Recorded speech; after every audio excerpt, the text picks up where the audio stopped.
cabeza. Con esas cosas empiezan a vaciarnos la cesera. Continuamos en ¿Y vos qué pensás? En 102.7 Radio Tortuga. Bueno, ya está la columna del politólogo Aurelio Argañarás. Comenzamos, Aurelio. Comenzamos. Bueno, la columna la he titulado esta vez A 100 años de la Revolución Rusa. Y quisiera aclarar que en las últimas semanas me he estado planteando tocar este tema acá. Sí. De modo que no se trata solamente de que no podamos hablar de otra cosa en las vísperas de las elecciones, sí. Y entonces utilicemos este tema como un tema... Como un recurso. Como un recurso. Claro. En realidad digamos, reflexionar sobre la Revolución Rusa, digamos, tiene un sentido muy profundo. No solamente como lo podría tener, digamos, de un hecho más lejano, la Revolución Francesa, que tiene en común con la Revolución Rusa el carácter de ser un hecho histórico universal, una especie de parteaguas, digamos, en la historia del mundo. En el caso de la Revolución Francesa, no olvidemos que a nosotros nos llega como una especie de eco la situación en la que queda España después de la invasión napoleónica, y ese es el disparador de la independencia latinoamericana. Entonces, no, aunque sea por ese costado, digamos que no es el único, obviamente, podemos sentir que la Revolución Francesa no nos es un hecho ajeno, sin dejar de lado el hecho de que digamos, de que al mismo tiempo que Rousseau fuera un autor leído en la clandestinidad en la Córdoba colonial, digamos, en la Córdoba que gestaba los elementos conceptuales o ideológicos que fueron los precedentes de la Revolución de Mayo, aun cuando la historia oficial ha desdeñado la influencia que ha tenido sobre nosotros, sobre América Latina, la propia obra de los, digamos, de los iluministas españoles, que no voy a hablar de eso ahora porque nos podría llevar toda la columna. Pero aunque fuera por ese costado, la Revolución Francesa es un hecho que nos toca de cerca. Digamos, y tan importante o tan universal es el hecho de la Revolución Rusa, que en nuestro país se desarrolla toda una corriente, digamos, ¿no?, de hechos que en el plano de la cultura, de la acción política y hasta de la música, ¿no? Uno no puede dejar de ver que son, porque es obvio además, que son los ecos de la Gran Revolución. Hay un tango, por ejemplo, que se llama La Maroma Socialista, Se viene la maroma, sí, donde digamos que es digamos, se hace eco del temor de que entre nosotros también ocurra un fenómeno semejante a la Revolución Rusa, y el tango, como buen tango, termina alertando contra la posibilidad de que socialicen a tu hermana para la comunidad. ¿Estamos hablando de etapa gardeliana? Estamos hablando de esa etapa, claro. Y un poco más adelante, en 1938, tenemos, no lejos, sino acá en San Francisco, una especie de revuelta popular, de revuelta obrera, que termina constituyendo Soviet en San Francisco, en el año 38. O sea, la Revolución Rusa tuvo, entre otras cosas, el efecto de conmover profundamente a las clases dominantes de todo el mundo frente a esto que aparecía como una amenaza muy cierta desde el momento en que había podido triunfar en un país como la Rusia zarista, y no solamente triunfar, porque al principio se daba por supuesto que el poder de los bolcheviques podía durar nada más que algunas semanas, no solamente durar, sino estallar, sino consolidarse. Después de un proceso de guerra civil de varios años, digamos por allá por el año 21, la Revolución Rusa había triunfado en la guerra civil y el régimen se consolidaba. Como no hay más remedio que elegir qué aspectos subrayamos del tema en los límites de una columna, porque, el tema es inagotable aún en libros, mucho más difícil es decir algo sobre esto en 15 o 20 minutos. Yo quisiera elegir un hecho, y es la declaración lanzada a raíz del fenómeno que representó la Primera Guerra Mundial por Rosa Luxemburgo, cuando dijo que el mundo se enfrentaba a la disyuntiva entre socialismo o barbarie. Cuando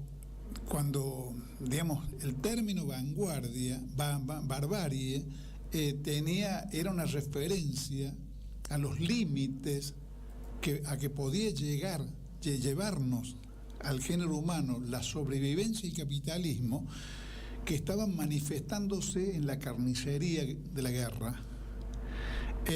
No tengo una cifra clara de la cantidad de muertos de la Primera Guerra Mundial.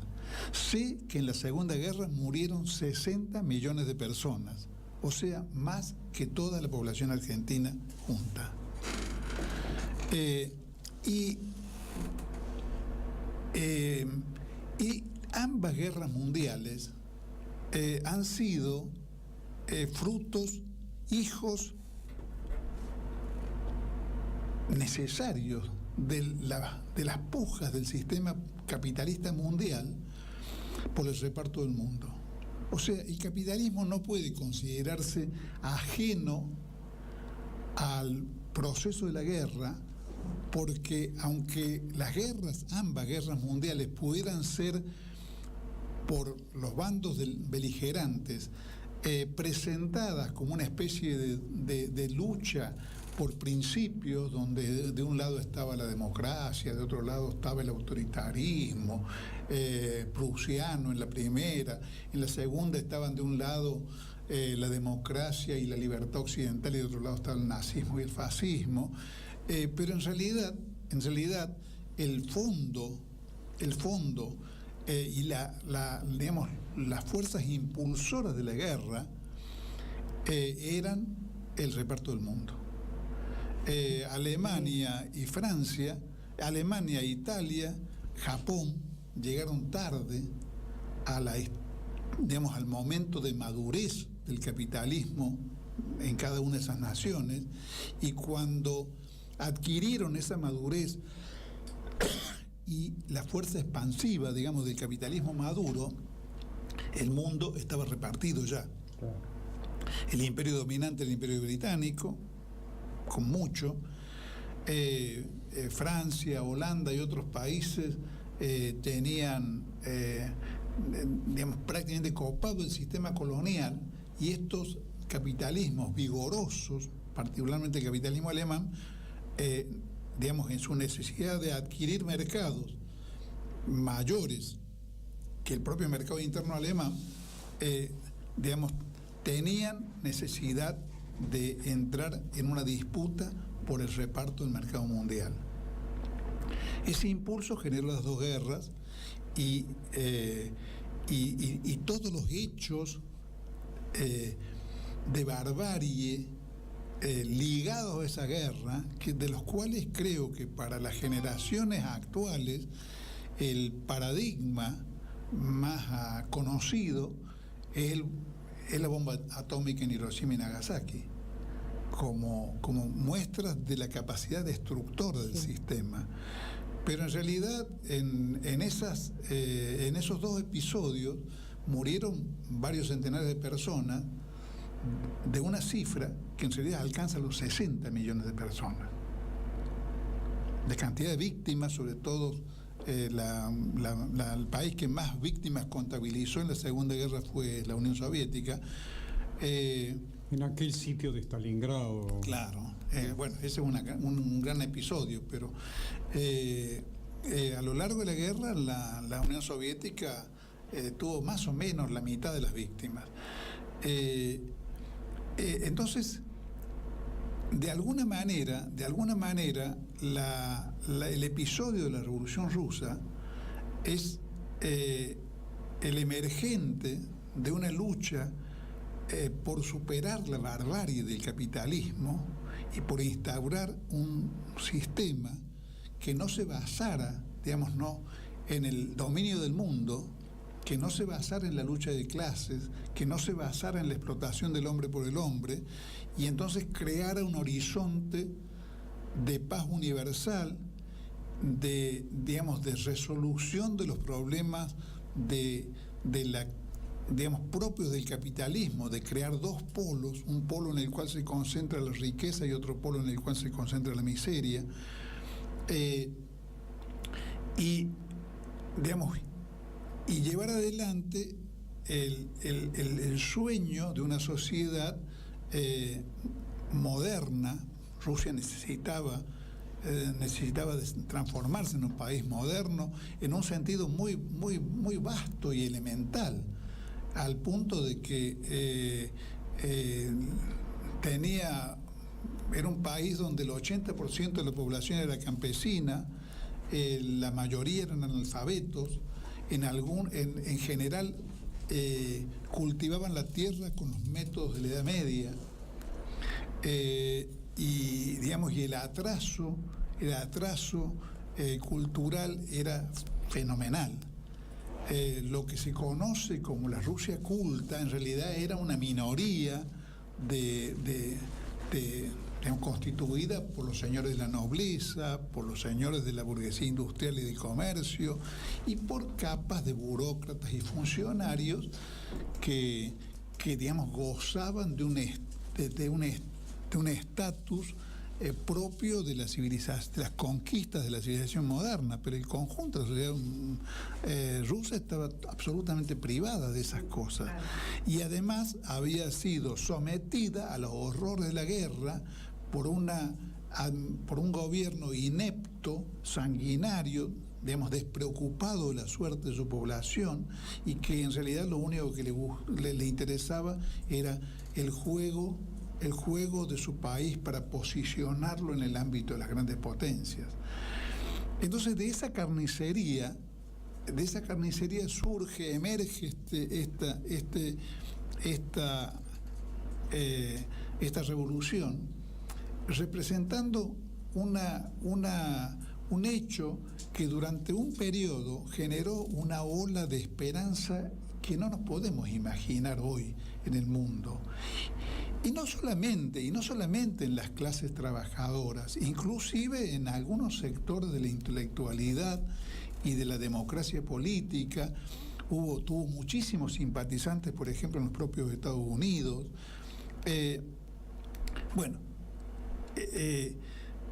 Significó, la emergencia de lo opuesto a esa especie de autoinmolación a que se había sometido la humanidad en la Primera Guerra Mundial. De aquella parte a hoy, el recorrido del punto de vista del avance científico-tecnológico, de las condiciones creadas por la producción y el trabajo para para brindar a la humanidad una cantidad de bienes y de servicios y de condiciones de vida, digamos, que empalidecen todo lo que puede ser la herencia humana de siglos y de milenios. Por el año 17 recién circulaban los primeros automóviles, prácticamente no existía la radio, no la televisión, no existía la radio. La primera radio que transmitió en Estados Unidos fue en el año 20. Existían sí los primeros teléfonos, pero la prensa escrita o lo que salía de la imprenta era ponderable. Claro, pero era el medio de comunicación. La radio como medio de comunicación no existía. Los teléfonos estaban recién en las primeras etapas, donde el teléfono no tenía ni siquiera campanilla. Había que concertar la conversación telefónica previamente, porque si no el otro no sabía que lo estaba llamando. Los automóviles recién aparecían en la escena. De aviones ni hablemos. Y de todo lo otro, toda la otra parafernalia industrial, tecnológica y demás, que forma parte hoy de lo que digamos en la existencia cotidiana, no estaba ni siquiera en los sueños. Bueno, puede haber estado en los sueños de los creadores de ciencia ficción, como había sido en otra época anterior Julio Verne, pero no estaban en el horizonte de nadie. Ahora, todo eso que ha cambiado y que forma parte, como decía recién, de nuestra vida cotidiana, las computadoras, la emergencia, por ejemplo, en los últimos años, como un fenómeno que se tiende a masificar, de la robótica, con todo lo que implica, porque la robótica implica algo así como una especie de comienzo del fin del trabajo humano. Exacto, sí, ¿no? Sí.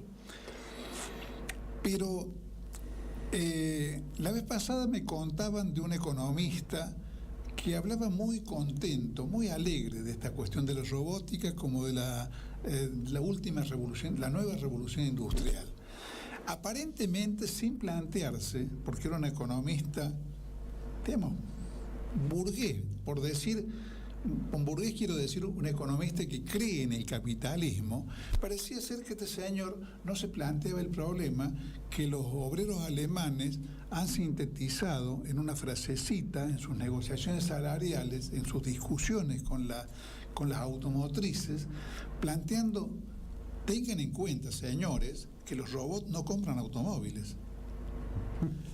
O sea, la robótica, digamos, sustituye trabajo humano, podría constituir un elemento de liberación humana del trabajo, como castigo bíblico, ¿no? Claro. Ganarás el pan con el sudor de tu frente, pero al mismo tiempo destruye un elemento que también es esencial en el capitalismo, que es el consumidor. Claro, exacto. El consumidor en el capitalismo no es el que necesita consumir, es el que tiene la plata para pagar lo que el capitalismo le vende. Claro. O sea, el capitalismo no produce para las necesidades humanas, produce para lo que en economía se llama la demanda solvente. Claro. Entonces, la robótica en realidad agudiza los problemas del capitalismo, llevándolos prácticamente a un extremo en el cual la raza humana, para usar un término viejo, ¿no? La raza humana se libera del trabajo, pero al mismo tiempo se libera, queda privada de los recursos que necesita para consumir, porque este sistema produce para los que pueden pagar. Claro. Ahora, al mismo tiempo que eso ocurre, nosotros estamos 100 años después de la Revolución Rusa, prácticamente con un pensamiento político revolucionario ausente de lo que ahora se denomina propuestas utópicas. Para la generación de esa época, incluso para la generación, para mi generación, cuando éramos jóvenes, utópico era un término descalificante. porque utópico era un sueño que no tenía Pero, posibilidad sí, de ser concretado. de concretarse, seguro. Lo distinguíamos, digamos, de lo que era un proyecto político revolucionario, porque partiendo de la base que el proyecto político revolucionario era algo que se podía llevar efectivamente a Claro, cabo. que se podía concretar. Claro. 100 años después hay digamos, y entre otras cosas, por un tema que no podemos obviamente tratar ahora, que es la caída de la Unión Soviética, la desintegración del socialismo real, de los cuales en realidad de todos esos experimentos, lo único que está vivo y que en realidad creo yo que pone en peligro la sobrevivencia del capitalismo a largo plazo es China. Pero carecemos de un pensamiento que pueda organizar el esfuerzo humano necesario para crear ese nuevo mundo que desde el punto de vista tecnológico podría cimentarse en la robótica. Tiene dificultades para nacer, ¿no? Ese nuevo mundo que Claro, que plantea. pero al mismo tiempo, no nos hemos, digamos, carecemos de lo que existía en el 17, que es un proyecto revolucionario de transformación del sistema. Hoy carecemos de eso como un proyecto universal. Hay una especie de crisis del pensamiento, pero al mismo tiempo es bastante obvio que no ha desaparecido del horizonte el otro término de lo que planteaba Rosa Luxemburgo, la posibilidad de que el futuro sea la barbarie. Esa posibilidad no ha desaparecido del horizonte, ni mucho menos. La tenemos instalada, por ejemplo, en las proximidades de Europa. Las tenemos instaladas, digamos, en Siria, con la masacre de la población de la cual participan las potencias imperialistas europeas. Y después a las poblaciones que huyen de la guerra que ellos han llevado, les impiden entrar en Europa. La tenemos presente en la masacre que han hecho en Libia. La tenemos presente en esta tentativa actual de desarmar los proyectos latinoamericanos que pretendían colocarnos en otra situación. La tenemos presente en la decadencia de los propios sistemas en la propia Europa. La tenemos presente en la decadencia de la economía norteamericana y de la sociedad norteamericana. Entonces, es como que ha desaparecido un término de los que necesitaríamos para superar esta situación, pero al mismo tiempo el peligro de la barbarie está más presente que nunca, no solamente por estos actos propios del capitalismo actual, lo que Samir Amin llama el capitalismo senil, sino por el hecho de que existen hoy elementos de autodestrucción como las bombas nucleares, digamos, ¿no?, que en el 17 no existían y que constituyen una parafernalia militar que podría destruir a la humanidad prácticamente en 48 horas. Entonces, estamos ante un cuadro donde los elementos necesarios para poder alimentar una esperanza en el futuro humano están realmente muy débiles. No han desaparecido, pero están débiles.